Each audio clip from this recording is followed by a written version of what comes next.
Bien, compañeras, compañeros, muy buenos días a todas, a todos. Esperando que estén muy bien. Les extiendo pues una bienvenida a este diplomado en lógica jurídica. Les reconozco ampliamente su interés por participar en la oferta de la Escuela Judicial Electoral. Qué bueno que están con nosotros, nos acompañan. Recuerden, por favor, en la medida de lo posible, abrir sus cámaras, que podamos vernos, pues, estar conectados y concentrados en esta sesión. Para nosotros es un gran gusto el que nos acompañen y estén presentes y puedan intercambiar con nosotros en torno a un tema tan relevante en nuestro tiempo y en todos los tiempos como es la lógica. Entonces, me gustaría escucharlos un poquito antes de comenzar. Yo soy el doctor Raúl Ávila Ortiz, yo soy profesor de la Escuela Judicial Electoral de tiempo completo y es muy eh, reconocido y muy a gusto de compartir con ustedes. ¿Podrían ustedes comentarme cuál es su interés en esta materia? ¿Por qué el diplomado de lógica? ¿Qué están haciendo y cómo creen que la pueden aplicar? A ver, por ejemplo, Abraham Velázquez o Ismael, sean tan amables de comentarnos. Ismael, por favor. Hola, muy buenos días, Bueno, doctor, compañeros. ¿qué tal? Yo soy abogado litigante. Qué bien. Cuando estudié la licenciatura, curiosamente, me llamaba la atención de manera escueta el derecho electoral, pero tuve pésimos maestros, ¿no? Digámoslo así. Entonces, me fui adentrando. La práctica profesional también me llevó a trabajar en un momento en instituciones electorales y actualmente me dedico a litigar la materia electoral. Veo muchas deficiencias, estoy seguro que se trata de una materia que está construyéndose y me gustaría ser parte de esa construcción, dejar tal vez un legado posteriormente, pero para eso pues necesito prepararme. Y qué mejor manera pues que con la Escuela Judicial Electoral. Claro, lo celebro. ¿Estás haciendo tu tesis, por ejemplo? ¿Ya la hiciste, Ismael? De hecho, ya tengo hasta la maestría. Este, Ah, muy bien, pero la quiero decir maestría la la tesis estudié de maestría. en materia penal. No he tenido tiempo porque hasta hace un mes era funcionario público y la función pública es de locura. No tenía tiempo entre la cuestión académica y las funciones de autoridad que tenía. Pues no tenía tiempo realmente para adentrarme al estudio de una manera formal. Actualmente, pues mi intención es adquirir conocimientos a través de estos diplomados y cursos que da la escuela y pues posteriormente incluso, sí tengo ideas, porque le digo que he litigado la materia, pero no es nada concreto, pero me gustaría comenzar a trabajar esas ideas porque sí siento que hace falta todavía mucho que explorar en la materia y es algo que me entusiasma, que creo que vamos a poder producir grandes cosas de este intercambio de ideas que tenemos.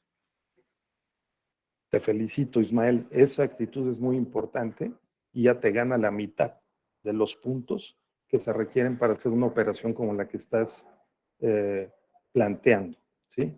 Y en el curso de la sesión me encargaré de reforzar los porqués, ¿sí? Para efecto de la investigación académica, como son los trabajos de tesis, de licenciatura, maestría o doctorado, la lógica es fundamental para todas las operaciones. Entonces, me cuidaré de recordarlo y de explicar un poco más por qué. Gracias, Muchas Ismael. gracias, doctor. A ver, ¿alguien más? No, al contrario, Abraham o Brandon, Pedro, o Nayeli o Alondra, por favor, un problema con el audio de Jesús, muy bien, pero Brandon, por favor, Brandon, adelante, te escuchamos. Hola, ¿qué tal? Buenos días, doctor y compañeros. Sí, Primero que nada, yo también soy abogado, ya abogado titulado. qué bueno, Este, qué bueno. Posteriormente me dediqué a estudiar la licenciatura en Administración y Gestión Pública también. Y pues he tomado diversos cursos en materia electoral, y diplomados también. Entonces, Qué a bueno. lo que dice el compañero Ismael, si bien es cierto, el derecho es un conocimiento que, pues, que se presupone racional, ¿no? Y entonces, en ese sentido, todos los juicios que se demanden a su nombre, pues tienen que ir acompañados de un razonamiento estructurado. Entonces, como tiene que ir estructurado, con este razonamiento es importante, pues la lógica jurídica. Sin embargo, sí considero que la lógica es necesaria, muy necesaria pues para lo que nos dedicamos a- a- al derecho, al ejercicio del derecho. Sin embargo, no es suficiente para el ejercicio del mismo. Entonces, pues sí me gustaría, eh, pues, aprender un poco más de lógica jurídica, debido a que, pues, necesito ir estructurando demandas y fundamentar alegatos, ¿no? Entonces, repito e insisto, pues la lógica sí es necesaria, sin embargo, no es suficiente, pues, para lo que hemos ejercido. Y pues me gustaría aprender más al respecto. ¿Y por qué no es suficiente? ¿Por qué estimas que no? O sea, Porque por ejemplo, nos enseñaron lógica, Brandon, en la prepa, ¿no? La sí, licenciatura, a mí me en la acuerdo, licenciatura, que sí, claro, decíamos, a mí ahí también viene, ahí viene el loco, mano, el maestro, te lo juro, con por el pleno Ajá. respeto, ¿no? Es decir, el maestro de lógica no lo entendíamos sin nada. No sé si porque nos lo dio de una manera, un poco demasiado técnica, ¿no? Sí. Ok. Yo también, pues sí, en la universidad también llevé la materia de lógica jurídica, y sin embargo, no nada más todo se basa en la lógica, sino también en una argumentación, una interpretación, y muchas veces podemos, pues a lo mejor pensar, esta ley es lógico lo que dice, o sea, está bien estructurada, que podemos interpretarla de alguna manera, por lógica, pero sin embargo no es así, en la práctica no es así. E incluso Claro. Muy Incluso bien. llegamos a tener un curso precisamente con usted y y hablábamos de eso, que pues las leyes te pintan bonito, ¿no? Sin embargo, al momento de estar interpretando, la lógica no fue suficiente como para saber que las leyes no se referían a eso, sino tenían otro sentido. Está buenísimo. Muy bien, Brandon. Qué bueno que lo recordaste y tienes razón. Ese es parte del problema al que estamos enfrentados y el cambio de la cultura general y de la cultura jurídica en particular que estamos experimentando en México como también en otros países. Muy bien, Muchas correcto. Pues gracias. muchas gracias, Brandon.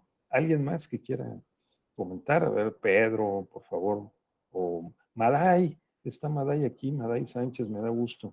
Maday, nos das tu apreciación, o Elizabeth, Carla, por favor. Si gusta yo, Todavía. Adelante, Maday, sí, claro. Qué no, bueno que bueno, estás. ya tengo un buen rato haciendo cursos y diplomados en la escuela judicial y pues siempre me voy con la mayor satisfacción. Bueno, ya terminé apenas hace 2 años la licenciatura en Derecho y pues sale uno y sí sale como que aprendí en la licenciatura y varios huequitos, varias lagunas.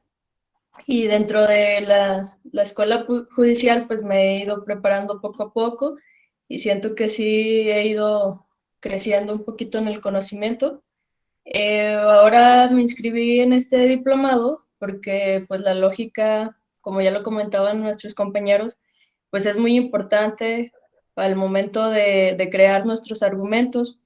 Y justamente en enero comencé maestría en pensamiento crítico y hermenéutica y llevamos, en el taller de pensamiento crítico llevamos todo lo que es la lógica y como que sí veo ahí una desventajita con mis compañeros y por lo mismo es que me inscribí como para poder estar preparándome más y poder alcanzarlos. Claro. Muy bien, pues te felicito. Una maestría en pensamiento crítico. ¿En dónde la estás estudiando? En la UAS, en la Universidad Autónoma de Zacatecas. Ah, De magnífico, muy hecho, bien. Que además son, y está abierta tanto a nivel nacional como toda Latinoamérica. magnífico. Las ventajas de los medios digitales y la Sí. logósfera, ¿no? Que se amplía de una manera muy, muy notoria y rompe fronteras y pone a competir también las diferentes ofertas, ¿no? Académicas. Eso es interesante para ver qué es lo que nos sirve y cómo podemos aprovechar mejor el tiempo y los recursos que se ponen a disposición para poder desarrollar nuestras capacidades, también incrementarlas y operar mejor en la vida cotidiana y profesional. Muy bien, Maray, pues espero que nos compartas algunos elementos, aunque tendremos nada más un par de horas, ya 1 hora y media, pero pues algo que será bueno que nos compartas de cómo antes y después de entrar a esa maestría, la lógica, ¿verdad? Y cómo el pensamiento crítico pues flexibiliza y, digamos, reconstruye, ¿no? Los modelos lógicos tradicionales para abrirnos nuevos campos para el conocimiento, sobre todo para el conocimiento creativo, crítico, propositivo. Muy bien, Maday, muchas gracias. Entonces, gracias, Pedro. Por favor, Pedro Alcibiades. Adelante, Pedro.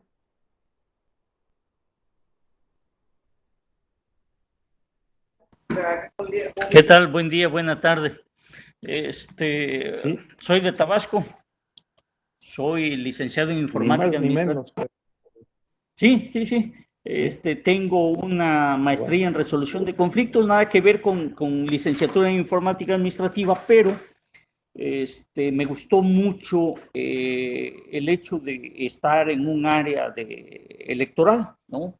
Ya Sí, tengo 25, 30 años en lo electoral.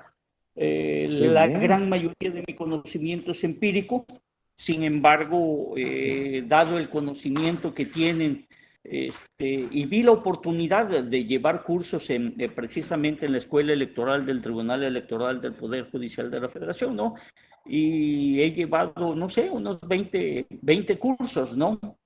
Y una vez que se han dado una serie de wow. No, diplomados, he pues estado nos puedes tratando dar de clase a ingresar todos, ¿no? y vi la oportunidad de este diplomado, ¿no? La lógica, o sea, una cosa es lo que he aprendido empíricamente, ¿no? En campo, y otra cosa es el conocimiento que ustedes nos van a brindar, ¿no? Tengo muchas buenas expectativas con este diplomado. Entonces, seré una esponjita en este sentido, ¿no? Muchas gracias. Muy bien, Pedro, muchas gracias. No, pues los felicito a ustedes porque eh, pues están muy preparados y se siguen preparando, como es la actitud hoy, ¿no? Y la eh, importancia de mantener uh, la alerta, ¿no? De aprender uh, constantemente y desaprender lo aprendido, que es muy importante, porque hay cosas que hemos aprendido y que o ya no están vigentes, no son útiles o no corresponden a lo que debimos aprender, como dijo Maday, ¿no? De repente, o como dijo Brandon, bueno, salí de la escuela y ahora qué, ¿no? Nos ha pasado a prácticamente todos, ¿no?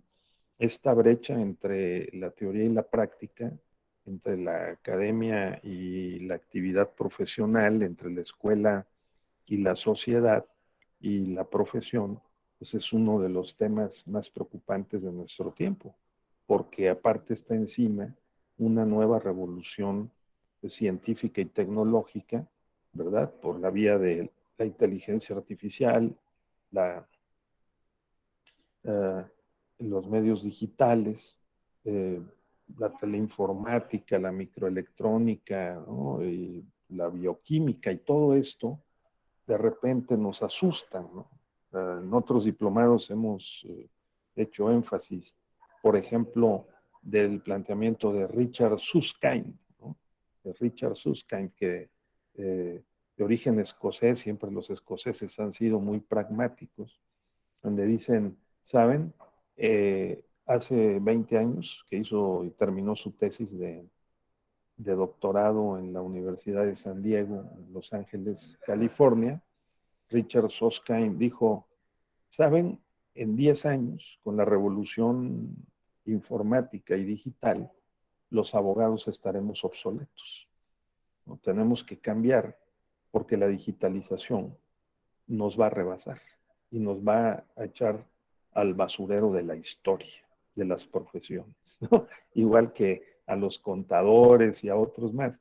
Y bueno, 20 años después se ha hecho una evaluación de qué es lo que ha pasado y tampoco ha sido un proceso catastrófico. En general, hay una adaptación basada en la innovación, en el conocimiento y en la actualización. Y en eso estamos, porque sí estamos viviendo claramente un cambio de época. Así que lo que dijo Madai, lo que dijo Brandon y lo que está diciendo Pedro, pues es muy relevante para estos efectos, ¿sí? Entonces lo tendremos en cuenta. Bien, el motivo de esta sesión, dentro de este diplomado en lógica jurídica, es preparar el terreno para lo que vendrá. Vendrán módulos muy, muy importantes, ¿sí? Van a mis compañeros que son expertos en esta materia, del cual yo soy verdaderamente un aprendiz, un principiante frente a ellos, ¿no? Van a hacer todo un trabajo muy, muy relevante. Y ustedes lo van a constatar. El diplomado en lógica jurídica se lleva mucho con otros diplomados que ofrece la escuela, con el diplomado en pensamiento crítico, con el diplomado en argumentación jurídica, ¿no? Este diplomado en lógica jurídica, pues está diseñado para que se puedan repasar los diferentes modelos uh, de lógica jurídica en particular, cómo es que la lógica se aplica en el derecho, cuáles son las condiciones y las diferentes eh, escuelas, ¿verdad? Que han planteado el desarrollo de los llamados modelos lógicos y de esta manera pues tenemos cada vez más conocimiento que hemos sistematizado para los efectos de aprovechar de la mejor forma esta disciplina tan olvidada, ¿no? Y tan importante que es la lógica. Nosotros lo que hacemos en este módulo es preparar precisamente ese terreno. ¿Cómo lo hacemos? Bueno, vamos a ver con una pequeña guía algo que a mí me parece muy importante y que yo insisto en cada una de las ocasiones en que tenemos oportunidad de compartir pues esta información, estos conocimientos. Primero que hay un pentágono filosófico. Hubo una compañera en un diplomado que me dijo, doctor, a ese pentágono le hace falta la comunicación. Y yo puedo admitir, conceder que sí. La comunicación es una disciplina que está transversalmente involucrada con todas las demás, ¿no?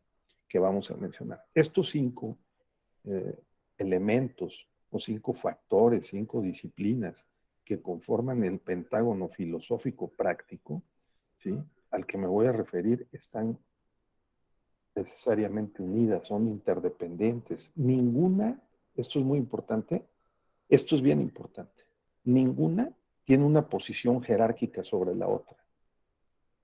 Forman un círculo y ese círculo además se une o funciona por la vía de la comunicación. Porque claro, en un sentido, la sociedad es comunicación, como lo ha establecido el sociólogo Niklas Luhmann, ¿no? La sociedad y el derecho está hecho con comunicación. son sistemas sociales de comunicación que hemos creado con lenguaje, con símbolos, ¿no? Con signos. Todo el derecho está hecho con palabras, con símbolos o con signos. Por eso de ahí la importancia de la semiótica, ¿no? O la semiología. Y también, pues, de dos materias que derivan de ahí, que son la interpretación y la argumentación, pero todos son palabras, ¿no? Está hecho con palabras. Entonces, todas estas disciplinas dependen en buena medida de la comunicación. O sea, se comunican, pues, a través de el lenguaje. Y por lo tanto, si el lenguaje es el resultado de la operación mental de los seres y pensantes, ¿verdad? De las personas pensantes, entonces tenemos que poner atención en esas operaciones mentales y en el lenguaje, que trata de representar por un lado y por otro de comunicar el resultado de la representación que hacemos de los objetos que existen en el mundo. Llámese un árbol, una película o una norma jurídica o una práctica jurídica. Nosotros nos representamos mentalmente los objetos de conocimiento y los traducimos cognitivamente en el interior de nuestra mente, en las operaciones que nuestros importantísimos cerebros llevan a cabo, ¿no? De tal suerte que la función del pensamiento, la función del habla, ¿no? En condiciones normales tienen que realizar correctamente estas operaciones, ¿sí? Entonces, esa es la idea. Ahora, ¿cuáles son esas 5? Una es la epistemología. A mí me fascina este tema de la epistemología porque es transversal a todas las ciencias humanas. La filosofía trata en el ámbito de la epistemología de determinar, de establecer, ¿no? Discutir, establecer las garantías de que una creencia, algo en lo que creemos y que consideramos que es verdadero, está suficientemente justificado. Fíjense ustedes, suficientemente justificado. Entonces, esto incluye, por supuesto, los hechos que se consideran o que se determinan relevantes para el derecho, para las normas jurídicas y sus consecuencias. Entonces, la epistemología es una disciplina filosófica, no solo porque lo puede ser teórica, especulativa, sino práctica. No es solo metateórica, o sea que tiene por objeto la teoría. En nuestro diplomado de epistemología jurídica partimos de este planteamiento. La epistemología en dos grandes vertientes. Metateórica, o sea que tiene por objeto los conocimientos sobre los objetos o la realidad bruta, ¿sí? La realidad en bruto. Esa realidad en bruto que son las normas jurídicas, por ejemplo, que elaboran los legisladores, son objeto de las teorías jurídicas. Una teoría general del derecho da cuenta de las características de las normas jurídicas, de su definición, de la clasificación de las normas, ¿sí? Entonces, eh, eh, cuando decimos epistemología, podemos dividirla aquí en metateórica,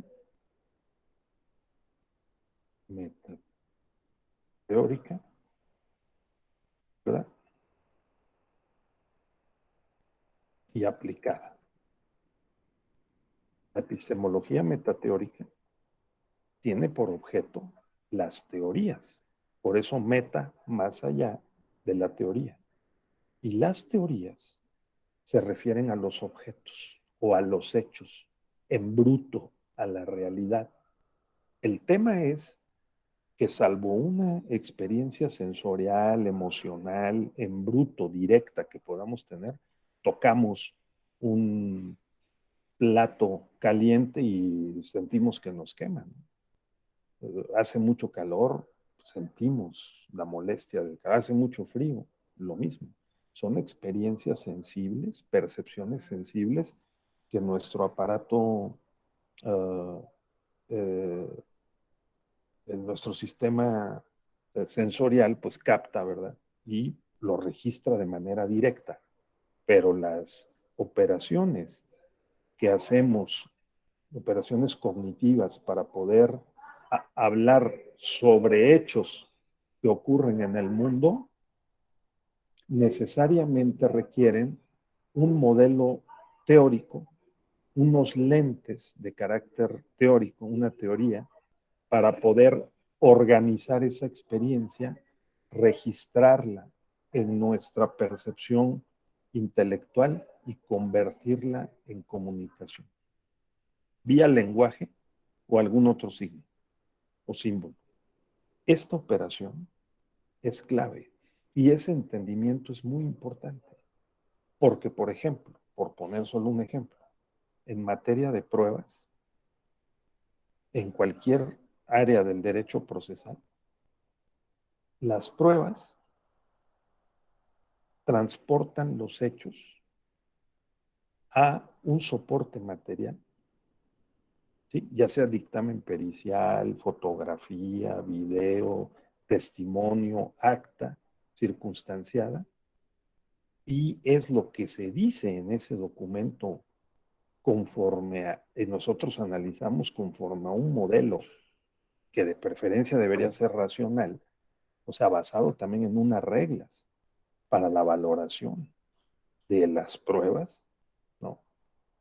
Que determinan el resultado que va a dar a la decisión judicial o también del litigante, porque el litigante también se enfrenta al mismo problema. El cliente llega al despacho del litigante y le plantea unos hechos, le trae una narrativa, y el litigante, el jurista, abogado que conoce el marco jurídico, la normatividad legislativa, jurisprudencial, sabe que necesita probar, porque el cliente viene con una pretensión, la pretensión de que le paguen los pagarés vencidos, la pretensión de que el contrato de arrendamiento que se venció debe ser eh, eh, aplicado en la cláusula rescisoria, ¿no?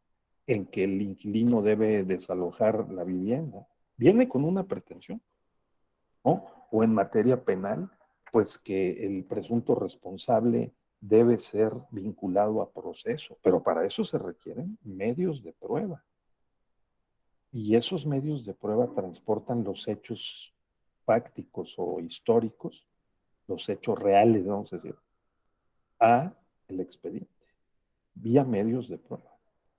Y el modelo teórico que nos proporciona la teoría, la epistemología se encarga de revisarlo para ver que si se corresponde con la teoría de la verdad, ¿no?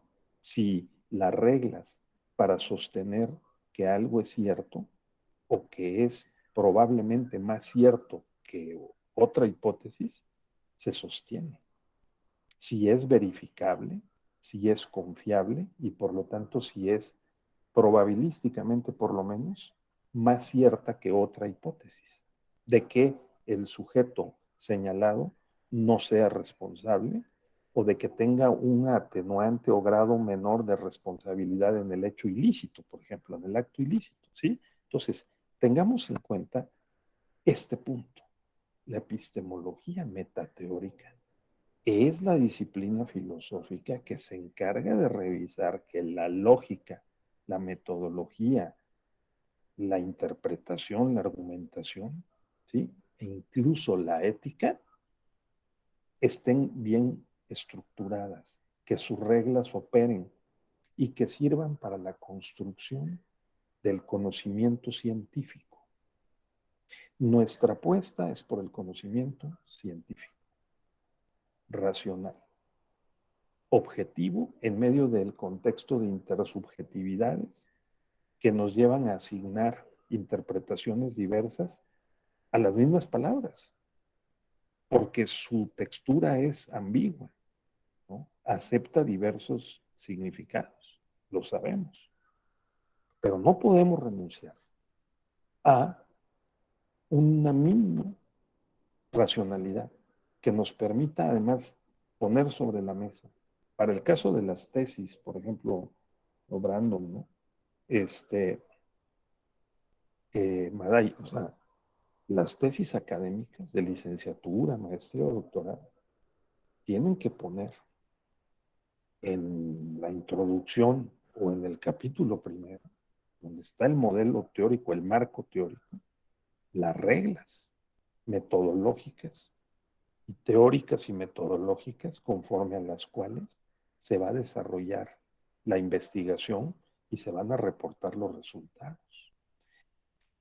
La ambición, que es muy legítima y que es al contrario justa, no solo correcta, es que si alguien dice algo sobre alguien, implica un juicio de valor, deba de ofrecer los elementos lógicos, metodológicos, ¿sí? Interpretativos, o sea, los elementos objetivos, la mayor medida posible, las reglas conforme a las cuales está profiriendo esa calificación. Entonces, la apuesta es, pues, no a que nos convirtamos en un software viviente, ¿no? De operaciones esquemáticas racionales al punto de la máxima objetividad y el error nulo, porque eso no sería posible, pero sí al tratar de imprimir un mayor orden, claridad a nuestra forma de pensar. Y eso pasa por la lógica. Entonces, la epistemología es metateórica o es aplicada. Metateórica porque tiene por objeto las teorías que se refieren a los objetos de conocimiento, entre ellos las normas jurídicas. Y aplicada porque también la epistemología va directamente cargada con un modelo teórico, con una lente para observar directamente las normas jurídicas, sobre todo las normas procesales, ¿sí? El derecho procesal, y examina y evalúa con un sentido crítico cómo están diseñados los códigos de procedimientos civiles, penales, mercantiles o electorales, y si las normas jurídicas que contienen esos códigos procesales facilitan o bien obstaculizan el acceso a la verdad. Eso es clave, importantísimo. La epistemología jurídica aplicada se encarga de ir a observar directamente, ya no la teoría, sino con la teoría, las condiciones jurídicas en que el derecho procesal está diseñado para producir verdades, que se llaman verdades judiciales, que son verdades jurídicas y que tienen que corresponder lo más posible con la verdad fáctica. En otras palabras, que el proceso judicial se convierta en, como dice Larry Laudan, ¿no? Es un epistemólogo muy importante, Larry Laudan, así, ¿no?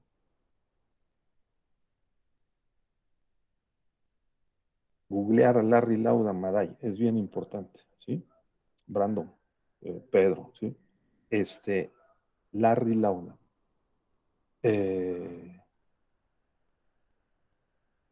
Se convierta el derecho procesal en un motor epistémico ¿Qué significa un motor epistémico? Que sea un proceso y un procedimiento el que albergue el derecho procesal, el código, los códigos procesales, que ayuden al juez y a las partes a producir verdades, no mentiras. Y que por lo tanto reduzcamos el riesgo de que dentro de la cárcel haya inocentes y que fuera de la cárcel haya culpables. En países como Estados Unidos, o ahorita hay una discusión tremenda en los Estados Unidos, tremenda, ¿sí? Porque están a punto de llevar a la silla eléctrica la pena de muerte a una madre acusada de haber matado a uno de sus hijos. ¿Sí? Este asunto es un asunto que se va a resolver próximamente. El debate está muy álgido, ustedes lo pueden seguir en la prensa. La madre es el caso de Melissa Lucio, ¿sí? A quien en Texas la sociedad está exigiendo frenar su ejecución. Es una señora México-estadounidense y puede ser que se convierta en la primera mujer latina ajusticiada en la historia del estado de Texas. ¿De qué la están acusando?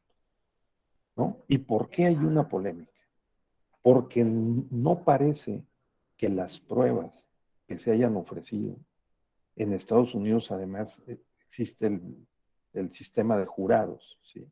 No parece que sean concluyentes en un grado elevado de certeza para determinar su culpabilidad, ¿sí?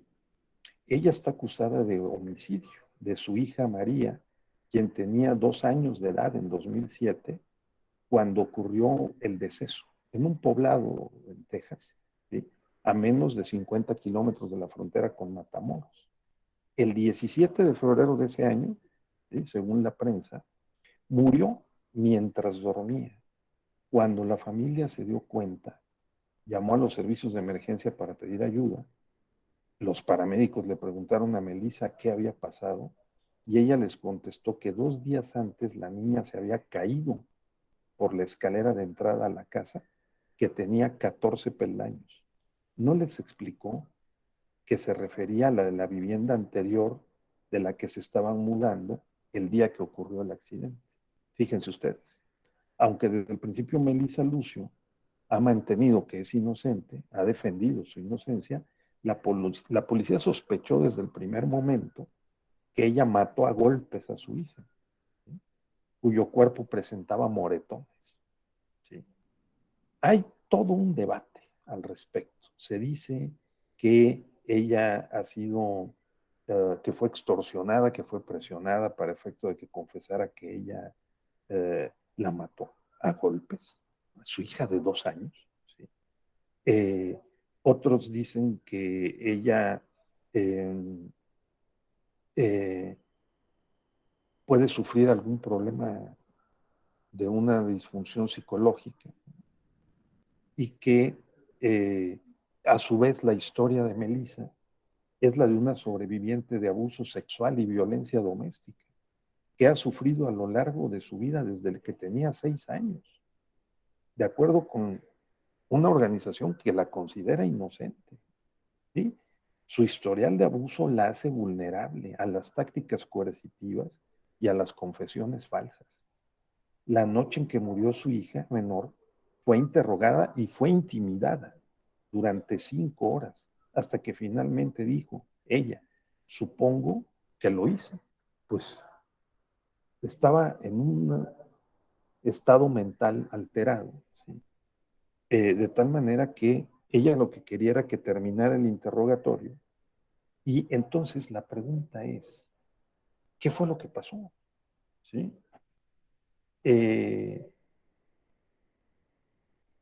Aparte, su hija María tenía una incapacidad física que la volvía inestable cuando caminaba, fíjense ustedes.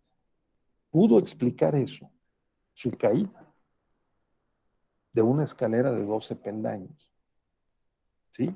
Cosa que no fue tomada en cuenta por los expertos. Esa deficiencia motriz de la niña, según alega la defensa de la mamá, ¿sí?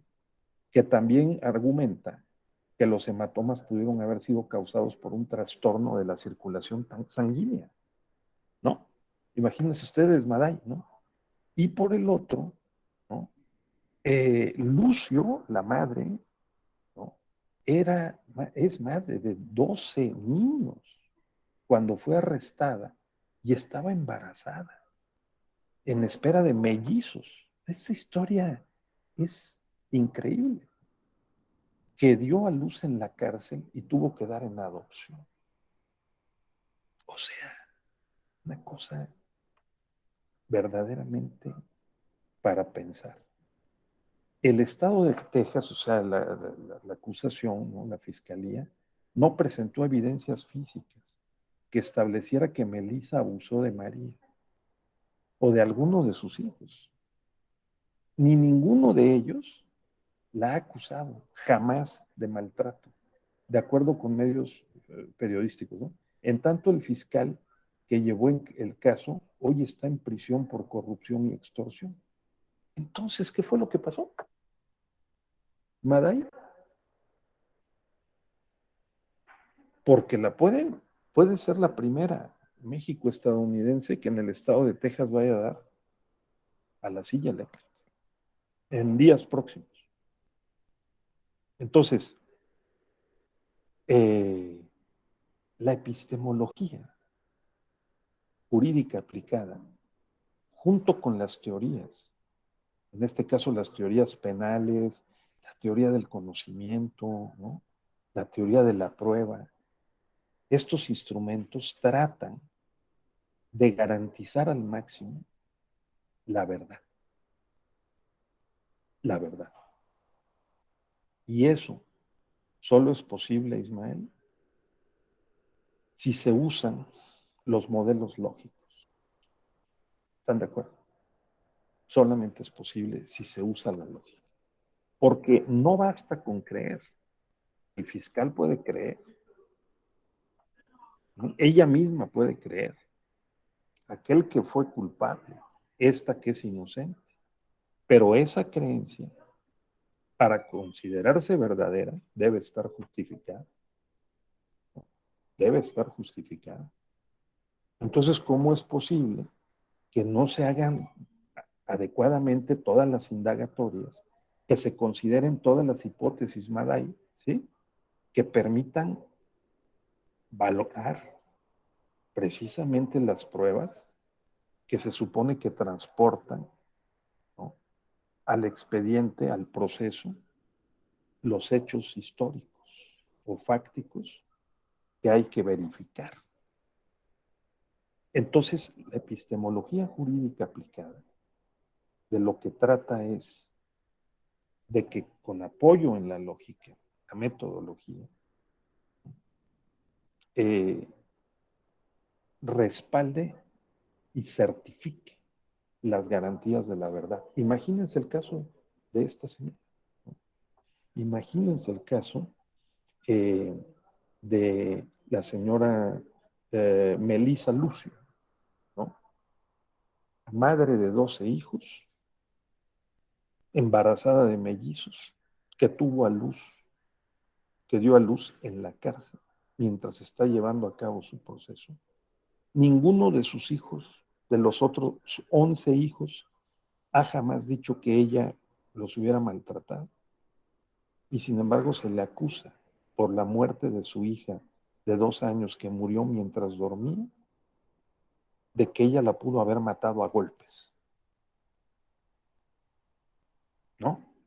Sin que se hayan examinado las diversas hipótesis que son las proposiciones o los enunciados lógicos que deben estar respaldados por pruebas, ¿no? De que efectivamente así sucedió. O bien que, como sostiene la defensa de Melissa Lucio, su hija de 2 años padecía de una deficiencia psicomotriz que cuando caminaba la desestabilizaba pudo haber caído de la escalera y muerto 1 o 2 noches después, cuando a causa de un problema hematológico causado por la caída. Hay instrumentos científicos a disposición, periciales, ¿no? ¿Qué tan confiables son las periciales? ¿Quién hace el peritaje? ¿Una parte, el perito de una parte o un perito tercero independiente? ¿Sí?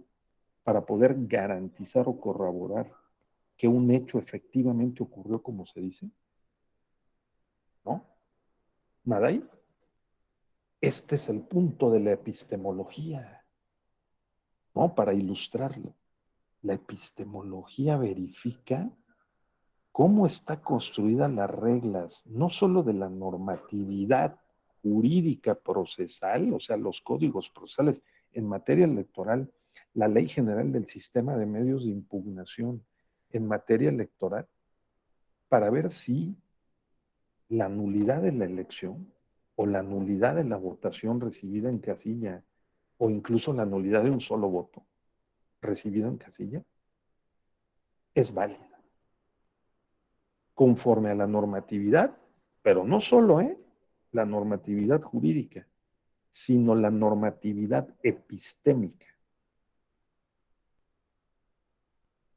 Les dejo, por favor, cordialmente, muy cordialmente, de tarea el indagar qué significa normatividad epistémica.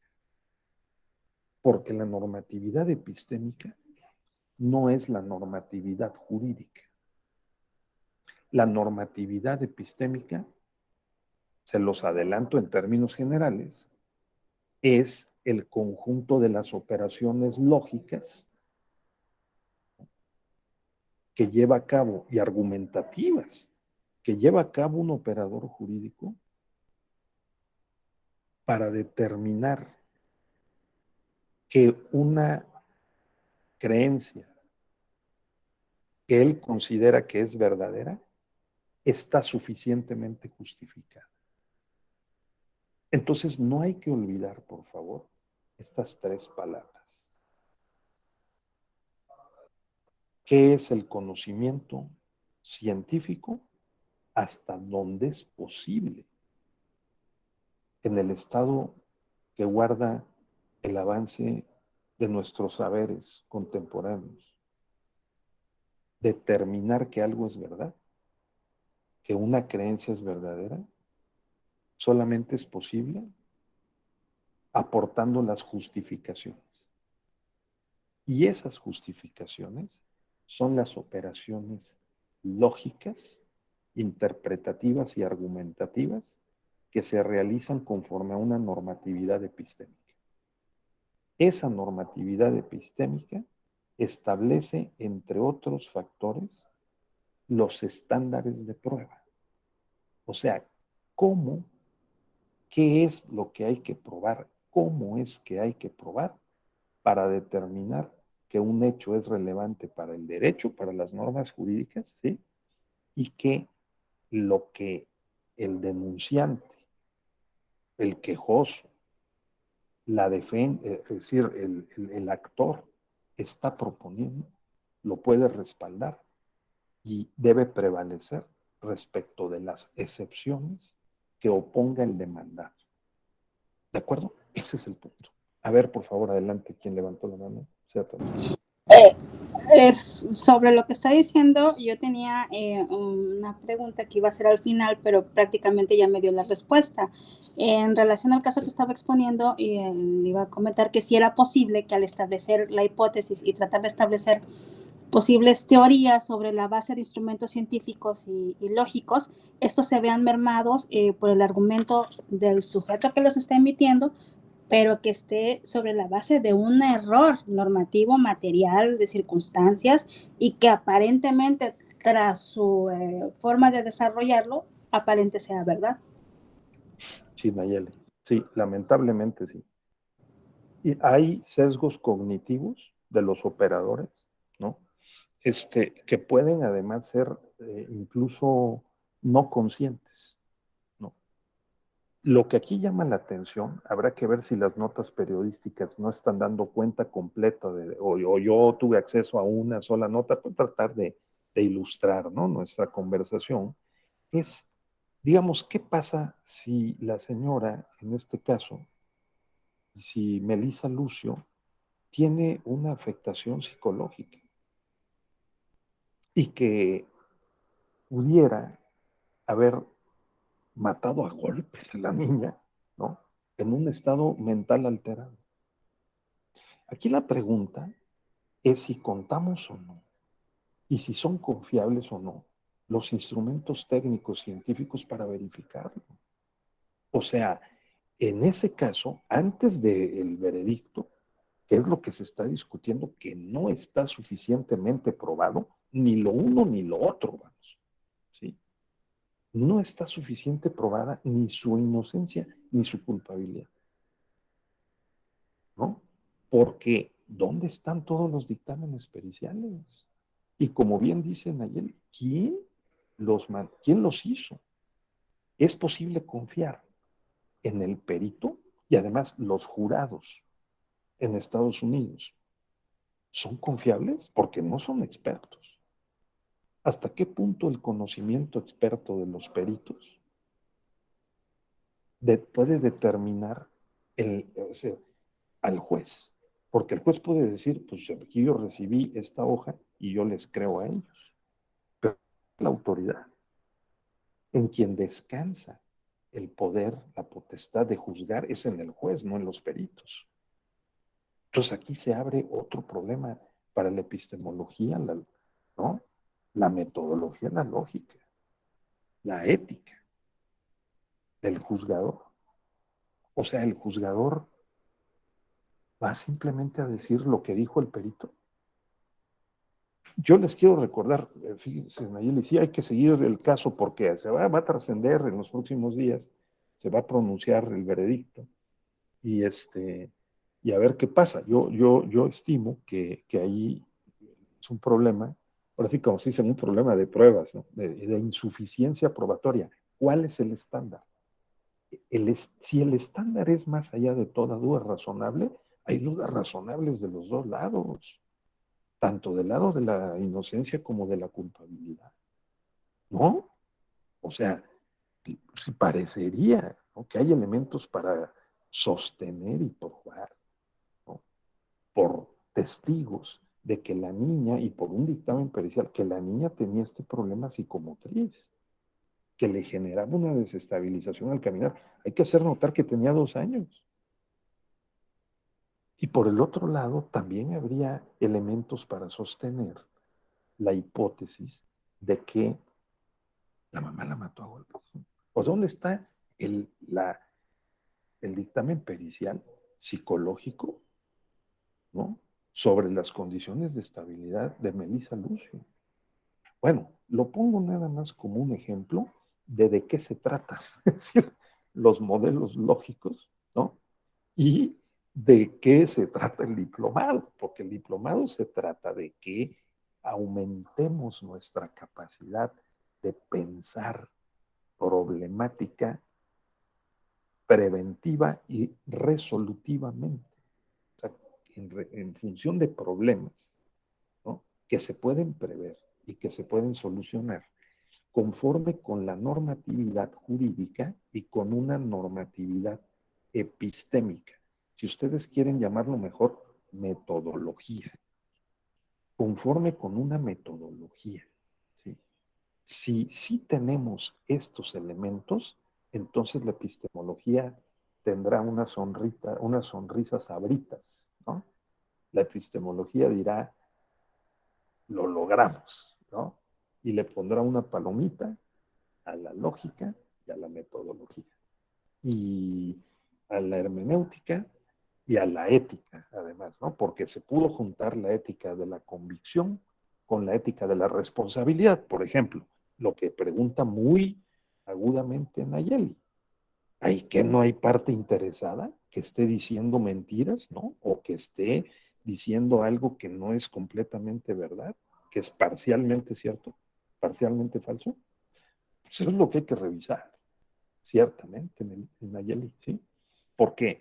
Porque de lo que trata la epistemología, la lógica, es de asegurar de que cualquier persona ajena al juicio, que vea algún día el expediente, encuentre en los documentos que integran ese expediente todos los elementos que permitan confirmar, corroborar o verificar que las operaciones que hicieron las partes en el juicio y la decisión del juez fueron no solo correctas, sino verdaderas. ¿De acuerdo, Nayeli? Esa está buena, ¿no?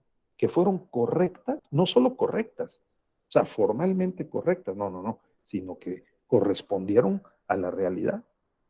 Porque si no, entonces lo que podemos tener es otro falso inocente o bien otro falso culpable.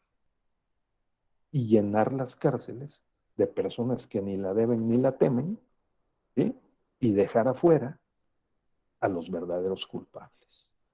Pues es de la mayor importancia.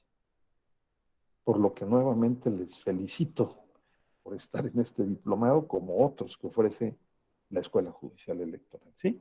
Entonces, ahí va. Entonces, un primer elemento es ese, ¿no? Y eso nada más uno, ¿no? De manera que, bueno, nosotros tenemos que considerar, a ver,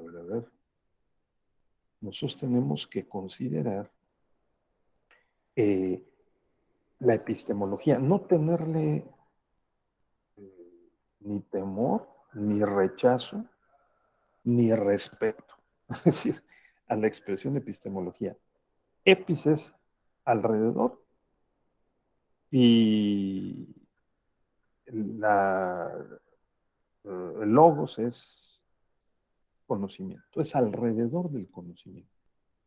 ¿Cuáles son las condiciones lógicas, metodológicas, hermenéuticas, éticas, que determinan el sostener que una creencia que consideramos verdadero está justificada? Y entonces, si la justificación es pertinente, relevante, suficiente, porque está basado en las evidencias del caso o en una argumentación sólida, vamos, ¿no? Entonces, los Homo sapiens, las personas sapientes como nosotros, consideramos que es verdad. Eso tiene que pasar en el caso de Melissa Lucio.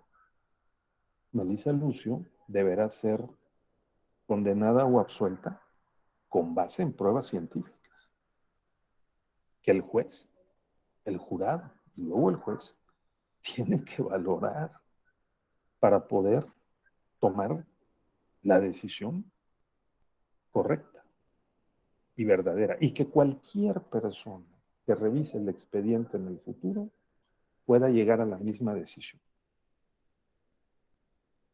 ¿Por qué si no? Entonces estamos ante, digamos, una grave fractura del conocimiento científico, de la posibilidad de que el derecho procesal genere, sea un motor epistémico que genere verdades y no mentiras, ¿no? Ese es el sentido. Bueno, entonces, tengámoslo en cuenta. Entonces, no perdamos de vista estas tres palabras, ¿eh? Creencia, verdadera y justificada. Ahora, la lógica. ¿Cómo pensamos? La lógica se encarga, sobre todo la lógica filosófica, ¿verdad? Se encarga sobre todo de estudiar 3 o 4 operaciones que nosotros hacemos mentalmente.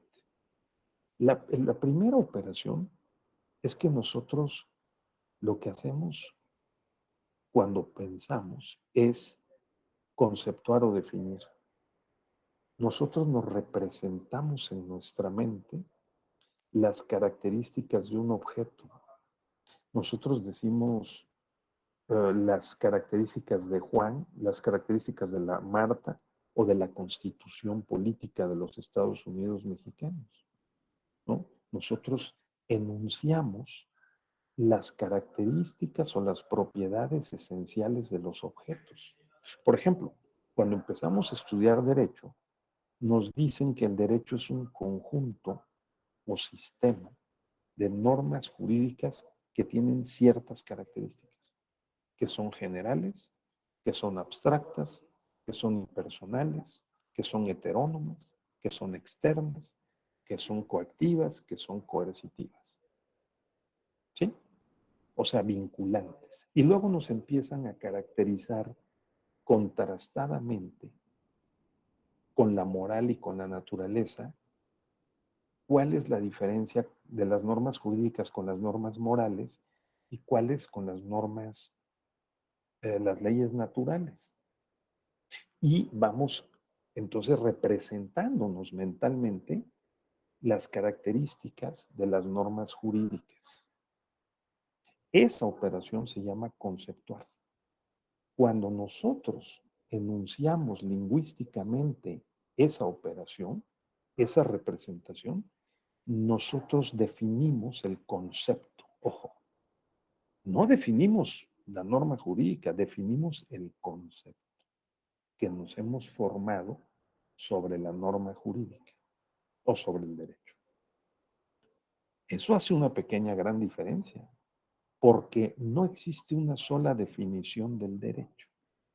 Lo que existe son diferentes concepciones y definiciones que pueden compartir algunos rasgos de esas concepciones sobre el derecho.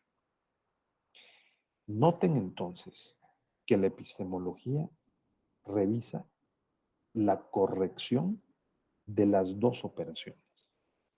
La operación mental de conceptuar en términos de representarse y precisar, identificar las características esenciales o relevantes de un objeto de conocimiento, por ejemplo, el derecho, o por ejemplo, un vehículo, o Marta o Juan, o Raúl, ¿no? Y la operación lingüística, ¿no? La comunicación, que significa decirle a los demás el resultado de la operación mental que hicimos. Pues esto es lo primero que la lógica hace. Claro, la operación mental de conceptuar puede estar sesgada, que es lo que decía hace un momento nuestra compañera. Sí, puede estar sesgada. Esos sesgos también los estudia hoy la lógica, ¿no? Y la hermenéutica, el pensamiento crítico. ¿Cuáles son los sesgos que podemos introducir y que pueden afectar la operación mental de la conceptuación? Porque podemos tener una percepción equivocada de la realidad, de los objetos. ¿Qué lo puede ocasionar? Pues desde estados mentales alterados, ¿no? Hasta descuidos en la percepción, confusiones, o bien ciertas predisposiciones a creer determinadas cosas. Creemos lo que cree la mayoría, creer aquello que ha ocurrido más recientemente y las causas que lo han ocasionado, creer en nuestros recuerdos más recientes y no en los más antiguos, creer en las experiencias más favorables y no en las dolorosas o desfavorables, ¿no? Creer en lo que nos dicen los expertos, pero que nada más porque lo dicen o con base en evidencias, ¿no? Creer en lo que se dice en la calle o en radio pasillo, ¿no? Sin verificarlo. Creer en lo que la publicidad nos está insistentemente inculcando, ¿no? Creer en dogmas sin objetarlos, ¿no? Creer en que alguien, porque tiene la autoridad para decirlo, debió ser verdad, ¿no? O creer en la primera instancia, sin verificar la primera impresión. Todas estas afectan la percepción y la conceptuación. Luego viene otro problema, el lenguaje. ¿Qué es lo que pensamos? ¿Lo escribimos con orden y claridad? ¿No? Porque entonces la lingüística, ¿no?, también se encarga, junto con la retórica, de que la comunicación sea clara, ordenada, precisa lo más posible, exacta, que sea fiel, espejo de lo que pensamos. Entonces, las dos operaciones son clave y por ahí empieza la construcción, el desarrollo, la aplicación de un modelo lógico, ¿no? Un modelo lógico de pensar y un modelo lógico de hablar, ¿no? Entonces, esto, ¿no? Y hay reglas, la lógica propone reglas. Ha habido filósofos, seres pensantes que han invertido su vida en aclarar y precisar cuáles son esas reglas de la operación del pensamiento ordenado, lógico, ¿no? Por ejemplo, el filósofo René Descartes o Descartes, que escribió El discurso del método en los años 1600 en Francia, pues René Descartes es considerado el padre del racionalismo, ¿no? Y un hombre muy lógico, ¿no? Que dijo, bueno, si queremos que alguien nos crea y queremos estar seguros, entonces les recomiendo estos 21 pasos, ¿no? Y los puedo sintetizar y simplificar en 5 o 6 pasos, que es el de que todo problema hay que dividir en el mayor número de partes posible, si es un problema complejo. Hay que analizar cada parte. Hay que ver qué conexiones tienen unas partes con otras y cuáles no. Acto seguido hay que integrar las partes, los elementos comunes y aislar los elementos diferentes y luego decir lo que tienen en común y lo que tienen de diferente. Para de esa manera estar mínimamente seguros de que lo que vamos a decir sobre algo es justificable en términos de que podemos explicar la operación que hicimos al dividir, clasificar, analizar, integrar, sintetizar, generalizar. Podemos, por lo tanto, decir de un problema complejo, todas las partes que tienen ciertas características son comunes y las podemos tratar por separado porque de esas partes depende la solución a un problema, por ejemplo, ¿no? Y ese es un modelo lógico, ¿de acuerdo? Un modelo lógico causal que nos permite identificar qué partes de un problema o qué factores son la causa de qué efecto. Y no confundir los efectos con las causas. En eso se puede equivocar desde una persona en una situación familiar hasta un partido político y el presidente de la República. Al confundir o al no aclarar la relación de causa-efecto.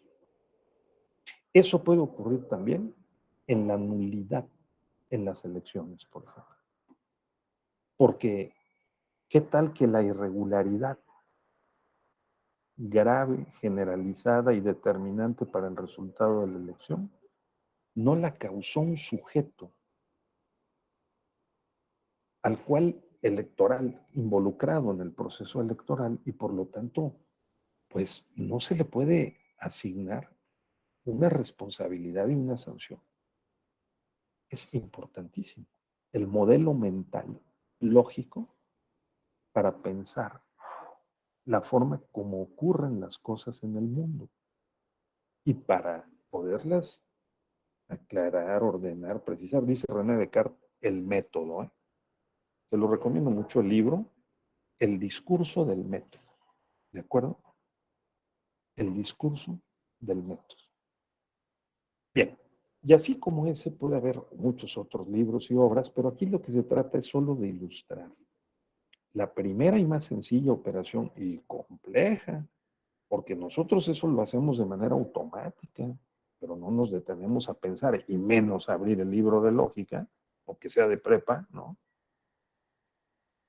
Que nos ilustre y nos haga más conscientes de lo que estamos haciendo.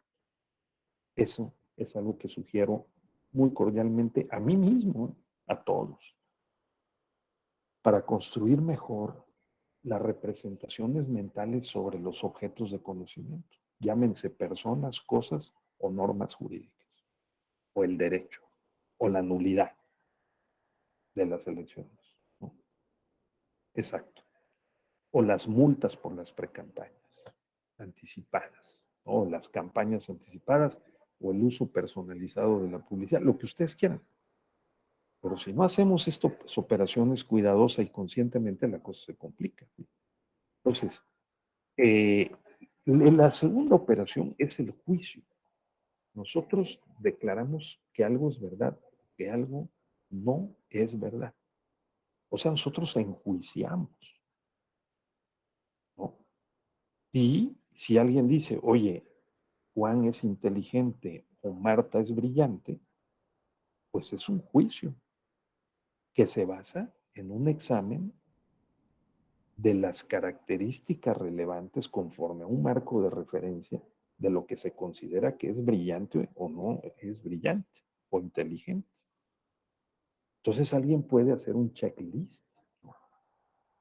Si por inteligente entendemos que maneja muchos datos, que interrelaciona esos datos, que usa de manera útil o práctica esos datos, que es capaz de corregir esos datos y de volverlos a estructurar y a presentar, esos 5, si Marta o si Juan hace eso, entonces con base en ese marco de referencia, hacemos un checklist y decimos Marta o Juan cumple con los 5 indicadores.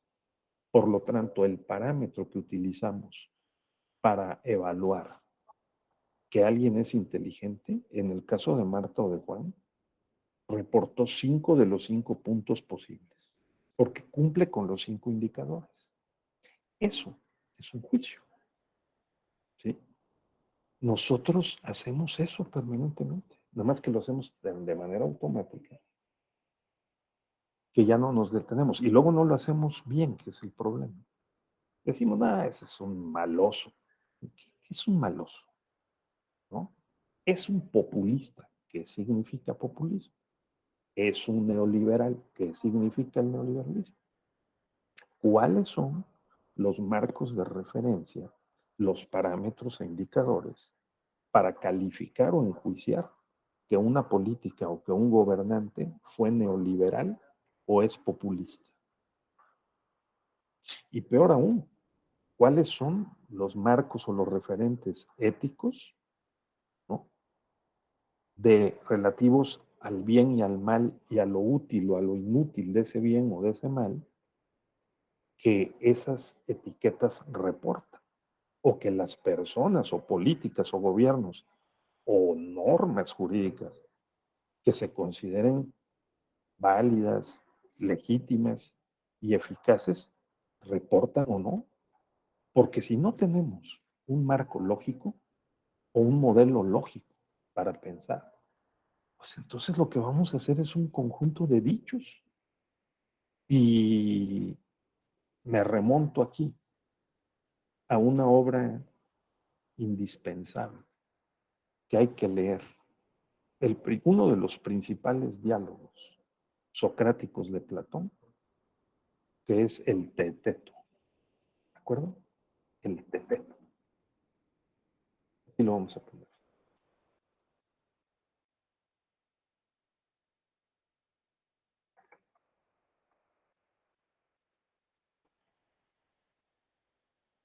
El Teeteto. Imagínense, Platón escribió esto 4 siglos antes de Jesucristo. O sea, en el siglo de los 300 antes de Cristo. Dice Platón que Sócrates se encontró a Teteto, que era un alumno de otro profesor que manejaba un modelo teórico distinto al de Sócrates, y le preguntó: a ver, Teteto, ¿qué es el conocimiento? Y Teteto le dijo: bueno, maestro, mi maestro, Teodoro, sostiene que el conocimiento son opiniones. Dijo: no pueden ser opiniones, porque habría tantos conocimientos como opiniones posibles. Una misma persona podría tener una opinión hoy y otra mañana, ¿no? Brandon, se imagina. Y luego dice: no, eso no. Dice: ¿qué crees que pudiera ser? El método mayéutico, socrático, que era el de preguntar y preguntar y volver a preguntar, y no llegar a una conclusión definitiva. Dejar que los alumnos se interrogaran ellos mismos, se quedaran con la inquietud y pusieran en duda sus propias certezas, ¿no? El método mayéutico a través de un diálogo inacabable, con conclusiones pues provisionales, pero nunca definitivas, ¿sí? Entonces, dice Platón que dijo Sócrates: no, no, no, no, no, Teteto, o sea, no. Una opinión no es equivalente al conocimiento. Entonces, dijo Teteto: maestro, podrá ser la explicación de la opinión. Y dijo: bueno, ese es un paso más adelante, pero sigue siendo de un valor reducido, porque explicar la opinión estará rodeada de otras opiniones, pero no podría no ser debidamente justificada la opinión. Entonces dijo Teteto: entonces, ¿qué será? Será un conjunto de opiniones explicadas en las que estemos de acuerdo. Dijo Sócrates: bueno, ese es otro paso. Podríamos estar de acuerdo en un conjunto de opiniones, ¿no? Pero ¿qué tal si todos estamos de acuerdo en algo que es falso, ¿no? Y que hacemos pasar por verdadero, como las fake news, ¿no? Entonces dice: no, a ver, le dijo Teteto, me tengo que despedir, pero te dejo para pensar si no sería factible que el conocimiento fuera estas tres palabras que han pasado a la historia de la filosofía hasta nuestros días: una creencia verdadera, justificada. Y por lo tanto, para justificar la creencia se requiere la lógica y la metodología. Se requiere cuidado en la hermenéutica, la ética y la comunicación, ¿no? Eso es. Entonces, claro, un epistemólogo profesional dirá: sí, sí, sí, a ver, Ávila, pero un momento, están los problemas de Gettier. En los años 60, un cuate, no, pues que ni era muy profesional ni muy reconocido, dijo: no, no, no, eso de la creencia verdadera justificada está en veremos. ¿Por qué? Porque yo puedo creer que estoy en lo cierto conforme a ciertas justificaciones y ser falso, algo como lo que dijo nuestra compañera hace un momento, Nayeli, ¿no? O sea, ¿qué tal si es falso? Y yo lo creí. Oye, tengo las pruebas. Sí, pero es falso. Por ejemplo, yo puedo creer que tengo 20 pesos en la bolsa de mi pantalón y puedo actuar en el mundo con la convicción de que yo traigo esos 20 pesos y resulta que no. Y todas las actuaciones que hice incluso salieron bien, ¿no? Me sentí muy contento, muy satisfecho, pero yo nunca traje 20 pesos en la bolsa. Uh-huh. Puede pasar eso. La justificación de mi bienestar basado en un supuesto monto de dinero que yo traía, ¿no? 1,000 pesos en la bolsa lo cambian a él para siempre, dijo un escritor. ¿Y si no los traigo? Entonces dice Gettier, un momento, hasta las justificaciones, con base en lógica y método, pueden estar equivocadas. O sea, ya la cosa escaló a un momento, a una cosa en que ya mejor nos olvidamos de la lógica. No, no, no, no, no. La idea es que reforcemos nuestras prudencias, ¿no? Y que seamos cuidadosos en la forma como operamos mental y prácticamente. Bueno, pues entonces regresando, la segunda operación es esa. Nosotros enjuiciamos y cuando hacemos el juicio, decimos Pedro es malo, Marta es buena, las elecciones deben ser anuladas. Las elecciones fueron libres y auténticas. El voto fue íntegro, conforme a la Constitución. Estamos enjuiciando. Si nosotros decimos las elecciones, la revocación del mandato del 10 de abril fue una farsa, tenemos que probar, argumentar, ¿no? Lógicamente. ¿Por qué fue una farsa? Primero hay que definir qué es una farsa y luego argumentar para respaldar con evidencias que se trató de una farsa. Si alguien dice la revocación del mandato del 10 de abril de 2022 en México fue la prueba de la ampliación de los derechos políticos de la ciudadanía que prometió el presidente López Obrador en campaña, de que todos los cargos serían sometidos a revocación, empezando por el de la presidencia de la República, entonces eso es verdad. El procedimiento revocatorio fue legítimo, fue válido y fue relativamente eficaz, pero fue conforme a la Constitución y a las leyes. Fue válido. Habrá que probar. ¿De acuerdo? Y entonces los grandes lógicos, epistemólogos como Karl Popper, siglo XX, Karl Popper,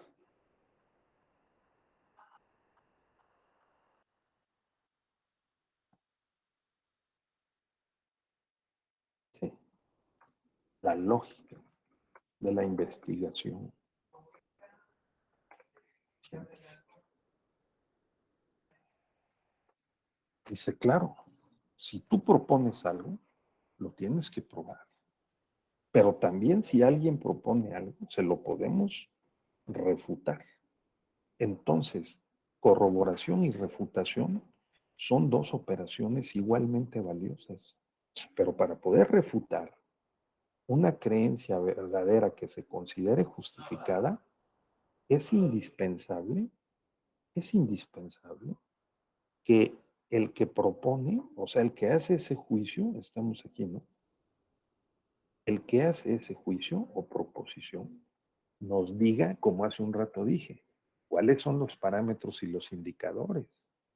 Porque si no nos dice conforme a qué marco de referencia, sobre qué bases, ¿no?, ha llegado a la conclusión correspondiente, entonces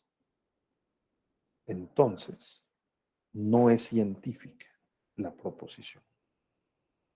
La proposición es más científica si nosotros no solo decimos 10 de abril fue una farsa o 10 de abril fue un ejercicio de ciudadanía participativa, de democracia participativa, si no aportamos no solo el marco lógico de referencia, sino los parámetros e indicadores. Y eso es lo que se pide, estimado Brandon Maday, en las tesis académicas para titularse de licenciado en Derecho, pero sobre todo de maestro o de doctor, en cualquier ciencia y en Derecho en particular. Una modalidad, porque puede haber otras, pero una modalidad muy frecuente y muy importante y prevaleciente en nuestro medio, cualquier medio académico que se respete, es que los juicios o proposiciones lógicos, que son aseveraciones de verdad o falsedad sobre un objeto de conocimiento, ¿no?, tienen que estar justificados. Y para justificarlo hacemos la tercera operación lógica, que es el razonamiento o el argumento. El razonamiento o el argumento no es sino la justificación de la proposición, ¿no? Entonces, este es el punto. La justificación. ¿Qué es la justificación? Entonces tenemos que estar atentos a que justificar es aportar las razones, las evidencias, ¿no?, los argumentos, las pruebas para sostener una premisa o una conclusión. Ese es el máximo punto que requerimos para que una creencia la convirtamos en verdad y que defendamos su corrección y su contenido. O sea, que es justa, no solo porque es correcta, sino porque de contenido, digamos, es legítima, ¿no? Entonces, la justificación. La justificación. Las leyes tienen que estar justificadas en la exposición de motivos. Las sentencias deben estar justificadas en los considerandos, en la parte considerativa. Las leyes tienen que estar justificadas, pues, en la exposición de motivos, tanto de la iniciativa como del dictamen legislativo, ¿no? Los reglamentos tienen que estar justificados en su presentación, ¿no?, o en su introducción. Las tesis tienen que estar justificadas. En la introducción de un trabajo de tesis se coloca la justificación y un adelanto de por qué consideramos que hemos probado o no la hipótesis.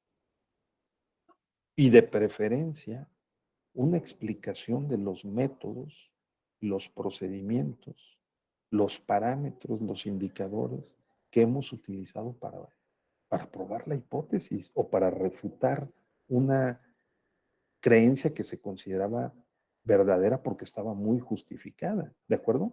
Todo eso lo hicieron todos los grandes juristas que hicieron tesis, por ejemplo, Jorge Carpizo.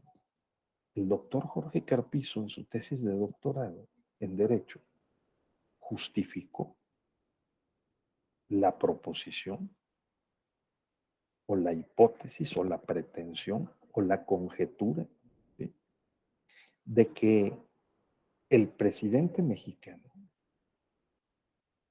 en los años previos a los años 80, que es cuando él realizó la investigación, en los años 50, 60, 70, el presidente mexicano no solo contaba con las facultades que estaban expresamente establecidas en la Constitución, sino que contaba y ejercía otras que no estaban escritas y que eran tanto o más importantes como las que estaban escritas.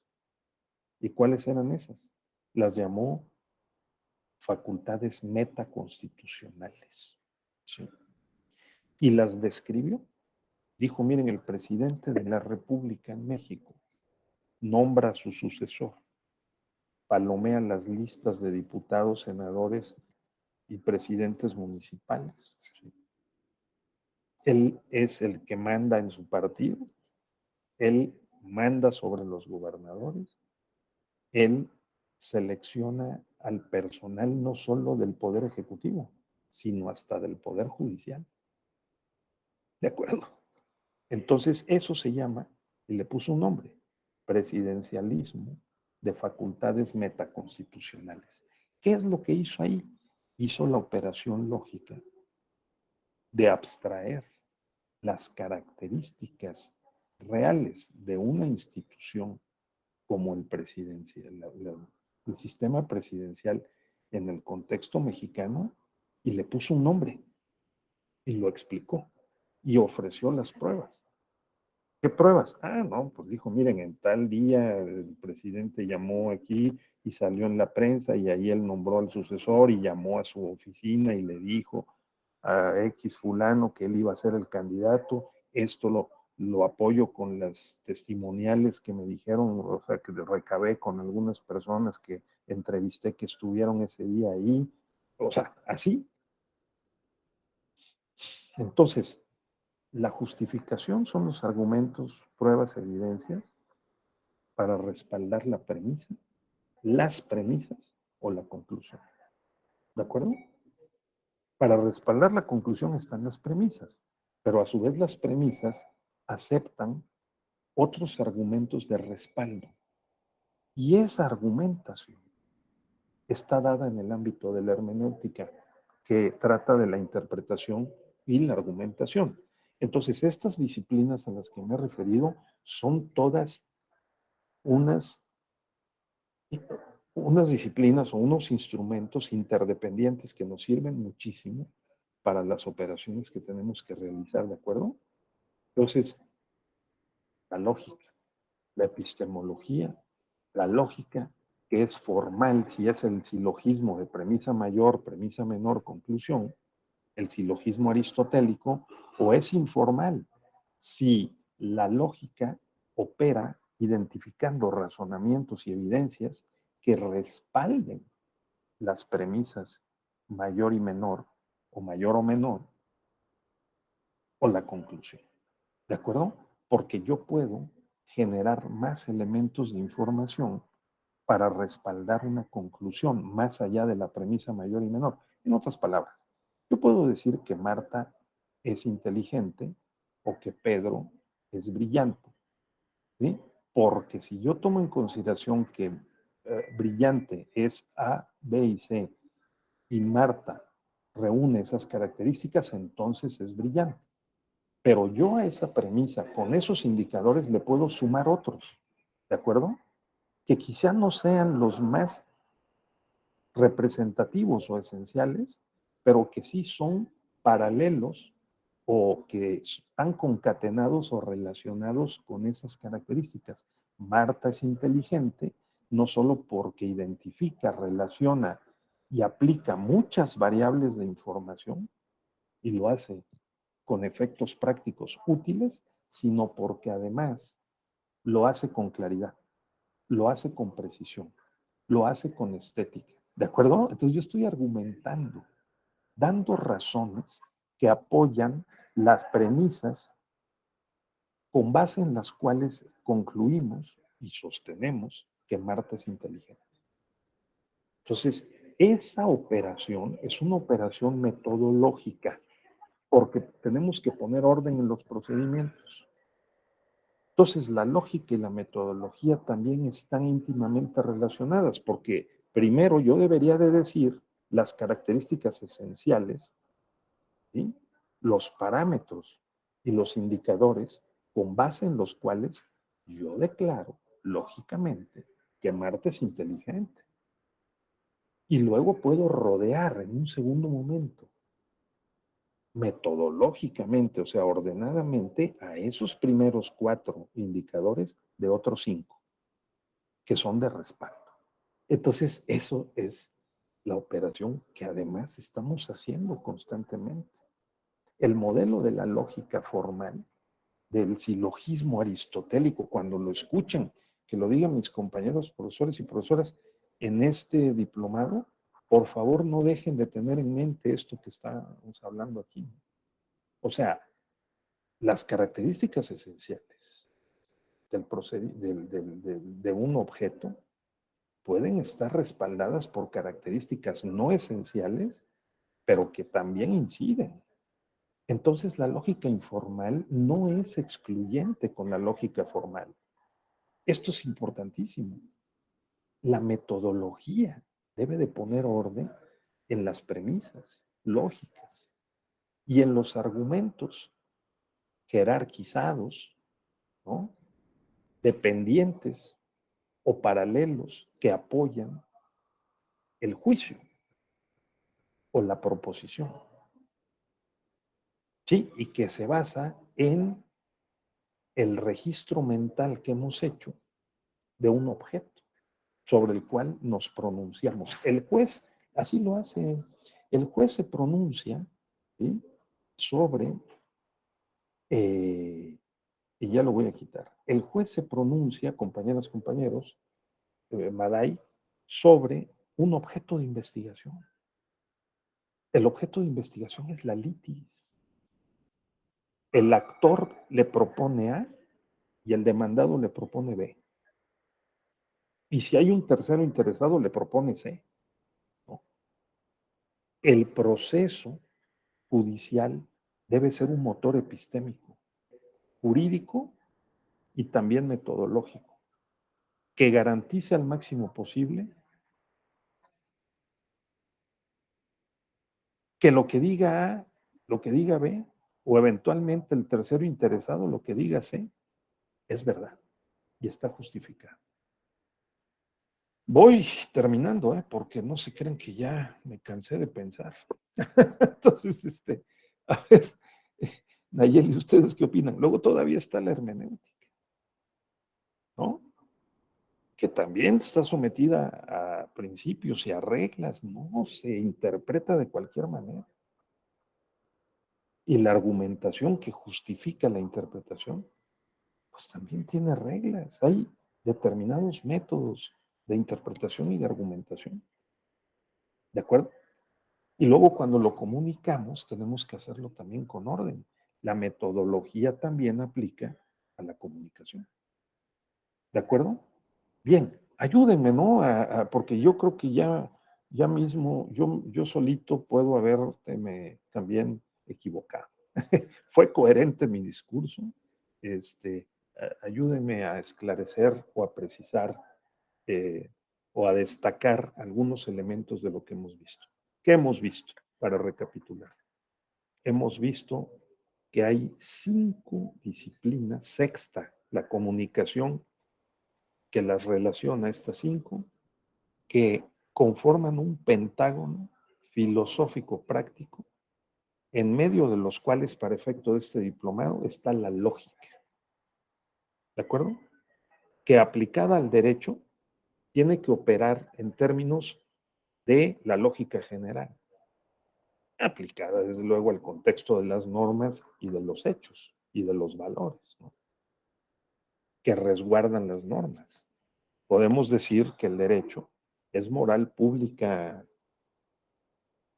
juridificada, o sea, puesta dentro del sistema jurídico. Es aquello en lo que creemos mayoritariamente porque consideramos que esos valores son pertinentes, son relevantes, son buenos para la convivencia pacífica entre personas pensantes y entre seres sintientes, los animales, ¿no?, o energéticos, o sea, hasta la naturaleza. Ayer yo vi a personas abrazando y besando la palma de Insurgentes, ¿no?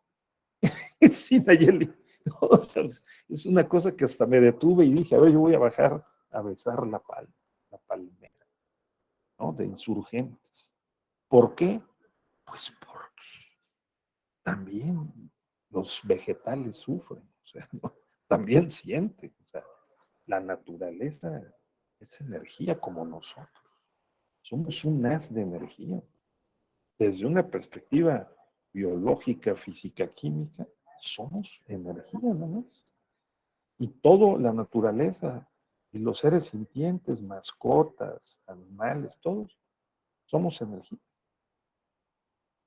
Entonces, tenemos un compromiso corresponsal. Ese es el fundamento del derecho contemporáneo, de la naturaleza y de los animales y de los seres sintientes. compartimos el planeta, nos ayudan a sostener las ecologías del planeta, ¿no? Hasta nuestra estabilidad emocional, ¿no? O sea, que una mascota, ¿no? Es muy importante. Entonces, entonces, ojo, porque digamos que la lógica es la llave que abre la puerta a las proposiciones que consideramos verdaderas porque están justificadas, ¿no? Conforme con un método, con reglas de la interpretación y la argumentación, en un contexto ético, porque hay ciertos valores y objetivos que perseguimos en común, los seres pensantes, y además sumamos a los seres sintientes, ¿no? Y a la naturaleza, pues sería la idea más adecuada. Y todo esto lo verifica la epistemología. La epistemología es la contralora de estas disciplinas filosófico-prácticas. Entonces, el diplomado de lógica jurídica va dirigido a que conozcamos mejor estas operaciones, a que cuando digamos silogismo, lógica formal o silogismo aristotélico, no lo echemos al bote de la basura, porque sin eso no podríamos arreglar lo básico de la operación de pensar, en decir que Marta es inteligente porque de acuerdo con un modelo lógico, ser inteligente significa A, B y C, y Marta reúne A, B y C. Entonces Marta es inteligente. ¿Sí? Como cuando se dice, si todas las personas son inteligentes y Marta es una persona, Marta es inteligente. ¿Verdad? Entonces, pero también puede ser inteligente por otras razones. La cuestión es que metodológicamente determinemos cuáles son las razones principales y las razones secundarias para anular una elección, para organizar una elección, ¿no? Para nominar a un candidato, para creerle al candidato, ¿no? Para ir a votar el 10 de abril, para ir a votar el 5 de junio. O sea, necesitamos pensar de manera ordenada, clara y con base en la lógica. A ver, por favor, Nayeli, adelante. Tengo una duda. Alguien por ahí me dijo que existía un estudio preferente en el análisis de agravios, que estuve buscando algún precedente y no encontré nada. Lo pongo eso en contexto porque creo que independientemente del orden en que se analicen ciertas infracciones a la normativa electoral, creo que no importa el orden si al final de cuentas inviertes el análisis, el orden, y llegas a la misma conclusión. Entonces, mi pregunta va dirigida a, ¿existe realmente hermenéuticamente una forma de analizar las sentencias conforme a algún artículo o algo basado? Porque yo hice el proyecto y partí de la diferencia que tenían los sujetos, ¿no? Normativamente, y de ahí me desglosé. Cuando me dijeron, ¿sabes qué? Es que tienes que invertir el análisis, ya se me complicó porque lógicamente para mí ya no tenía sentido. Llegábamos al mismo resultado, pero era como empezar a analizar de los pies a la cabeza cuando a mí me dolía la cabeza y no tenía por qué analizar los pies. Correcto. Muy bien, Nayeli, sí, sí. Eso es parte de la teoría de la argumentación jurídica, que a su vez es parte de la hermenéutica. Se puede ver desde la lógica en el tipo de razonamientos o de argumentos que apoyan las proposiciones o juicios. Puede haber agravios preferentes en la medida en que identifiquemos y determinemos su jerarquía en relación con el problema planteado y los argumentos que respaldan la pretensión. O sea, alguien se duele de que le violaron un derecho y tiene que ofrecer razones respaldadas interpretativamente en el caso del derecho y con pruebas en el caso de los hechos históricos o fácticos, ¿sí? Entonces, sí puede haber una determinación de la jerarquización de los agravios, que esa sería la preeminencia de unos agravios respecto de otros, en la medida en que identifiquemos cuál es la litis. Y si, como suelen hacer las partes, dicen muchas cosas y no les ponen orden a sus agravios, no los jerarquizan y tampoco jerarquizan los argumentos para respaldar los agravios que son proposiciones, son enunciados sobre presuntas violaciones a derechos o al marco jurídico, no, que no se valoró bien una prueba, que no se tomó en cuenta un significado, que la interpretación o la ponderación fue desproporcionada, ¿sí? O que hay una contradicción entre normas jurídicas, etcétera, ¿sí? Entonces, fijar la litis es clave porque eso nos permite identificar y jerarquizar los argumentos de respaldo. Y ojo, estimada Nayeli, si hay argumentos que se llaman subordinados, ¿sí? O sea, si descabezas el principal, se caen los que le son dependientes, entonces sí puedes establecer una preeminencia y decir, voy a estudiar este agravio primero, porque si se demuestra que no está suficientemente justificado y lo declaro infundado, o por ejemplo, fundado pero inoperante, porque ya no tendría ningún sentido el efecto que pueda causar, de acuerdo con el estado de cosas del momento, entonces ya no estudio los demás, o los estudio bajo el principio de exhaustividad, pero los estudiar, ya sabemos cuál va a ser el resultado. Porque al jerarquizarlos, ¿sí? Y incluso al diagramarlos, estoy generando mi propia claridad mental como proyectista, secretario de estudio de cuenta. Yo lo fui en la sala superior. Y fue un trabajo de los más fascinantes que he hecho en mi vida, ¿no? Que podamos decir, si descabezamos este agravio, los demás caen por jerarquía, porque dependen de ese, ¿sí? Si alguien dice que se debe anular la votación recibida en una casilla porque se ubicó en lugar distinto al autorizado, y luego aparte viene a decir que se debe anular porque ese lugar distinto estaba sucio, o porque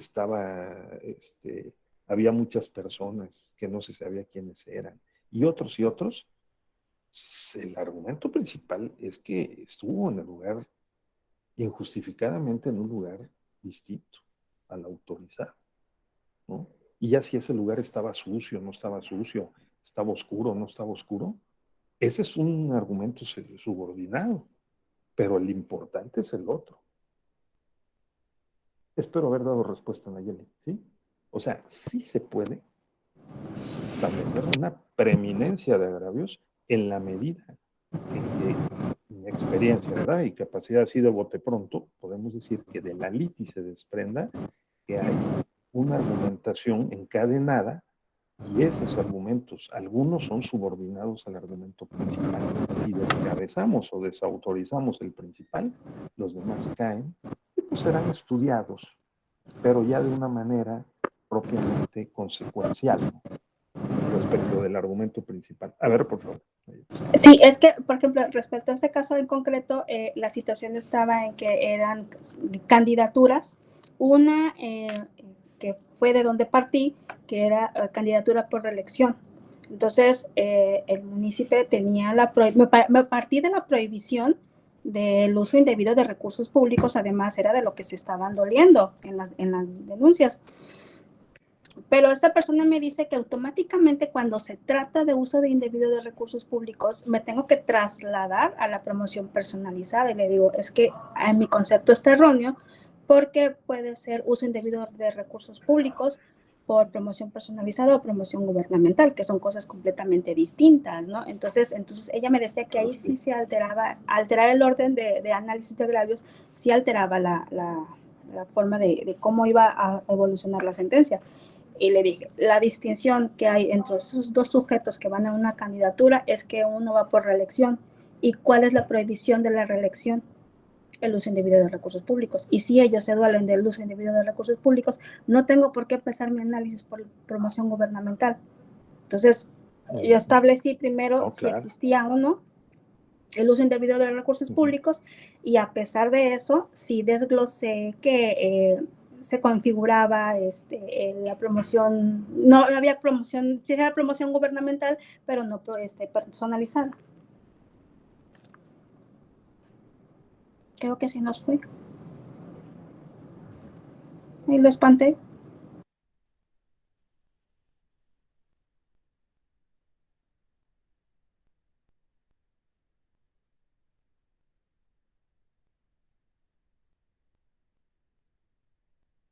Eso. Me salí, pero entré rápido otra vez. ¿Sí? Eso no opera, Nayeli, ¿no? No, tú tienes razón. O sea, eso sería incluso una responsabilidad. O sea, si la litis está fijada así, y, o sea, la pretensión, aunque haya otra, pero esa es la principal y sobre esa está la argumentación y las pruebas, pues es esa, ¿no? Así lo estoy entendiendo, ¿verdad? Correcto. Muy bien. ¿Alguien más había levantado la mano, por favor, Brandon o alguien más quiera opinar? Estamos terminando la sesión. ¿No? Bueno, espero que les haya sido de utilidad, ¿no? Esta primera entrada, aproximación, a lo que estamos viendo, a la lógica aplicada al derecho.